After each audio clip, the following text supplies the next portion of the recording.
দেশি ভিসা সবার বিশ্বাস। হ্যালো বন্ধুরা, কেমন আছেন? আশা করি নতুন একটি ভিডিওতে আপনারা সকলেই ভালো আছেন। আজকের ভিডিওতে আমরা আলোচনা করব মালয়েশিয়া কলিং ভিসার সর্বশেষ আপডেট, মেডিকেল কার্যক্রম চালুর সম্ভাবনা এবং বাংলাদেশি কর্মীদের জন্য নতুন কী সুযোগ তৈরি হতে চলেছে। দীর্ঘদিন ধরে হাজার হাজার বাংলাদেশি কর্মী মালয়েশিয়া যাওয়ার অপেক্ষায় রয়েছেন। অনেকেই জানতে চাচ্ছেন কবে শুরু হবে মেডিকেল, আবার কবে পূর্ণাঙ্গভাবেই চালু হবে কলিং ভিসা। আজকের ভিডিওতে আমরা সেই বিষয়গুলোই আলোচনা করব। সাম্প্রতিক বিভিন্ন সূত্র এবং প্রবাসী সংশ্লিষ্ট তথ্য অনুযায়ী মালয়েশিয়ায় বিদেশি কর্মী নিয়োগ প্রক্রিয়ায় নিয়ে নতুন করে আলোচনা চলছে।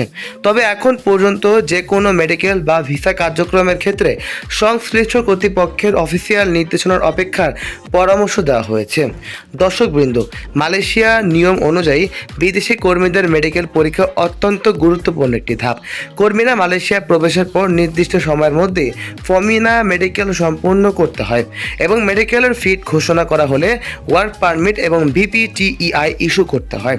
এদিকে সামাজিক যোগাযোগ মাধ্যমে বিভিন্ন ধরনের খবর ছড়িয়ে পড়ছে যে মেডিকেল শুরু হয়ে গিয়েছে অথবা খুব শীঘ্রই শুরু হতে পারে মালয়েশিয়া কলিং ভিসা।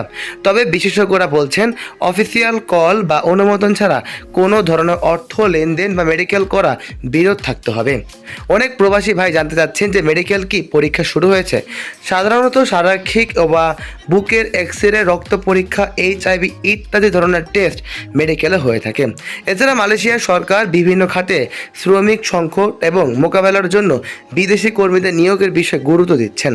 তবে আমরা খুব সহজভাবে বুঝতে পারছি যে খুব শীঘ্রই মালয়েশিয়া কলিং ভিসা খুলতে চলেছে। তবে এই বিষয়টি অবশ্যই মনে রাখতে হবে, দালাল বা অসাধু ব্যক্তিদের কথায় বিশ্বাস না করে শুধুমাত্র সরকারি ঘোষণা এবং অনুমোদিত রিক্রুইট এজেন্সির মাধ্যমে অনুসরণ করুন। আপনারা যদি ইতিমধ্যে ডিমান্ড লেটার, কলিং বা কোম্পানির অফার লেটার থাকে তাহলে নিয়মিত আপনার এজেন্সির সাথে যোগাযোগ করুন এবং প্রয়োজনীয় কাগজপত্র প্রস্তুত রাখুন। সর্বশেষ যদি বলি, মালয়েশিয়া কলিং ভিসা নিয়ে আশাবাদী হওয়ার মতো কিছু ইতিবাচক আলোচনা থাকলেও অফিসিয়াল ঘোষণা না আসা পর্যন্ত নিশ্চিত থাকো যে কোনো তারিখ এখনও ঘোষণা করা হয়নি। নতুন কোনো আপডেট এবং প্রকাশ হলে আমরা সবার আগেই আমাদের ইউটিউব চ্যানেলে আপলোড করে দেব। মালয়েশিয়ার সর্বশেষ আপডেট এবং তথ্য পাওয়ার জন্য আমাদের ইউটিউব চ্যানেলটি সাবস্ক্রাইব করে রাখুন। বন্ধুরা, মালয়েশিয়া এখনও খোলেনি, কিন্তু আমরা আশা করতে পারি জুন মাস থেকেই মালয়েশিয়া কলিং ভিসা পুরোদমেই চালু হয়ে যাবে। এতে করে সাধারণ মানুষ খুব সহজেই বৈধভাবে মালয়েশিয়াতে যেতে পারবে। আজ এ পর্যন্তই, দেখা হবে নতুন ভিডিওতে। আসসালামু